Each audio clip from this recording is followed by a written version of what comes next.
नमस्कार, मी Punjab duck. 28 October पर्यंत राज्यात दररोज वेगवेगळ्या भागात विखुरलेल्या स्वरूपाचा जोरात पाऊस पडणार आहे म्हणून हा अंदाज लागण्यात येत आहे.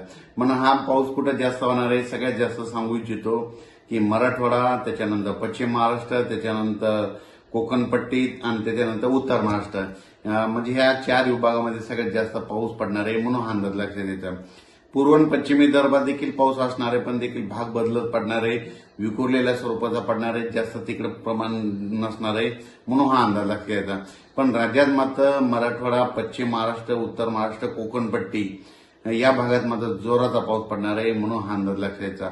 सांगायचं झालं तर जिल्ह्यावाईज सांगायचं झालं तर आज देखील नांदेड जिल्हा झालं, लातूर जिल्हा झालं, परभणी जिल्हा झालं, हिंगोली जिल्हा झालं, यवतमाळ जिल्हा झालं, धाराशिव, बीड, जालना, संभाजीनगर, अहिल्यानगर, त्याच्यानंतर सोलापूर, कोल्हापूर, सांगली, सातारा, पुणे, त्याच्यानंतर कोकणपट्टी पूर्ण ह्या परिसरामध्ये आज रात्रीच्याला खूप ठिकाणी विजेच्या कडकडाटासह पाऊस सुरू होणार आहे म्हणून हा अंदाज लागतेचा.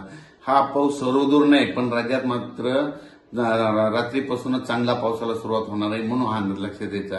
आणि परत शेतकऱ्यासाठी आनंदाची बातमी कशामुळे की फक्त 28 तारखेपर्यंतच पाऊस पडणार आहे. 29 तारखेला सूर्यदर्शन होणार आहे आणि 2 नोव्हेंबर मात्र थंडी येणार आहे. म्हणून ज्यांचं कांद्याचं जे कांदा शेतकरी आहेत तर तुम्ही काय करू शकता का की कांद्याचं रोप टाकू शकता. मका शेतकऱ्याचे फोन आले, मका देखील काढायला 29 तारखेपर्यंत काही हरकत नाही, पेरणी करायला देखील काही हरकत नाही म्हणून हा अंदाज लक्षात यायचा. पण राज्यात मात्र सध्या आणखीन 4 दिवस हा शेवटचा पाऊस पडणार आहे. शेवटचा पाऊस असल्यामुळं सगळीकडे सर्वदूर पडत नाही, फक्त भाग बदलत पडतो म्हणून हे अंदाज लक्षात यायचा.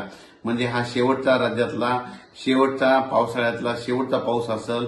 म्हणजे 28 तारखेपर्यंत असं 29 तारखेला सूर्यदर्शन होणार आहे, 2 नोव्हेंबरला थंडी येणार आहे म्हणून हा अंदाज लक्षात यायचा. त्याच्यानंतर 29, 30, 1 तारखेपर्यंत राज्यात धुके धुराळे देखील येणार आहे म्हणून हे देखील लक्षात यायचं. पण राज्यात मात्र आता 4 दिवस पावसाचे असणार आहेत म्हणून हा अंदाज सर्व शेतकऱ्यांनी लक्षात घ्यायचा. त्याच्यानंतर अचानक वातावरणात बदल झाला तर लगेच एक उद्या मेसेज दिला जाईल. धन्यवाद.